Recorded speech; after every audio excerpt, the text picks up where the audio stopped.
My fellow Ugandans are by the names of Amis Chigun, commonly known as HAMP, CEO HAMP Enterprises. It is very unfortunate that in Uganda today, we've drawn our focus on things like social events, drama and comedy, yet really we've lost focus on system structures and policies. Yet these are the fundamental factors on which each and every country or nation grows. It is so unfortunate that Ugandans are either unbothered, or they simply leave it unnoticed, or simply they don't attend to structures and systems. Today in Uganda we have a very weak banking structure which is totally compromised. Yes, it is right, we received our independence in 1962, but it is unfortunate that we still lack economic independence. The Ugandan banking industry is 95% owned by foreign banks, which is not bad because they come in to help and they come in with capital. The unfortunate bit is that at least they should fully own these banks. I'm of the view and opinion that Ugandans should have a shareholding in all these banks operating their businesses in Uganda.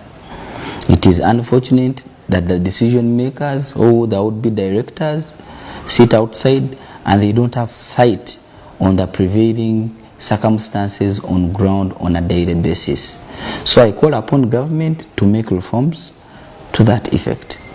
Secondly, these banks mainly employ foreigners when it comes to MDs and CEOs, even merely managers, which I find so unfair to Uganda as a country. Because Uganda has had a very good educational system for quite a long period of time, I'm of the view that we have qualified accountants and financials that have got the capacity to hold these jobs of MDs and in each and every bank, or managers, or even CEOs.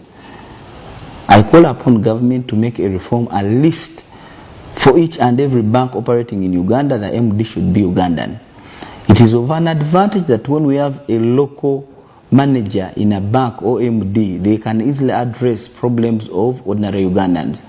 It is a fact that not all Ugandans are educated. Some are illiterate, but they find it as a barrier to communicate to these foreign MDs, mainly Indians maybe and whites. So they are closed out of the entire banking system and banking services, which I find completely unfair. Thirdly, these banks are very discriminative, yet they are operating within our motherland, Uganda. It is very unfortunate and very discomforting. They are discriminative when it comes to matters like giving loans. They can easily give loans to foreigners than to Ugandans. Where a foreigner would walk into a bank 2 days or 2 weeks and receives a loan, it will take a Ugandan a full year or years to receive the same loan, which I find very unfair. When it comes to interest rates, foreigners enjoy better interest rates as compared to Ugandans. Whereas foreigners are getting interest rates of 16% and below, Ugandans are getting interest rates of 20, 23 and above, which I find completely unfair in our banking system and structure.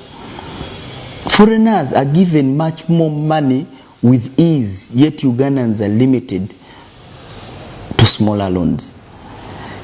This stops Ugandans or hinders them from going into developmental projects that require substantial amounts of money that can make an impact, like agro-processing and putting up factories, projects that can make a difference in our country and to all Ugandans at large. So I call upon government that when it comes to issues of distribution of money in banks, this is evident in their balance books. Go to any loan book of any bank in Uganda, majority of these foreign banks. How many Ugandans have a loan above 5 or 10 and above million as a facility? It is very discomforting, yet it is a fact. So how will Ugandans develop themselves at individual levels, the societies where we stay, as well as our country at large, when we don't even have access to capital in these banks? It is very unfortunate and it's very discriminative.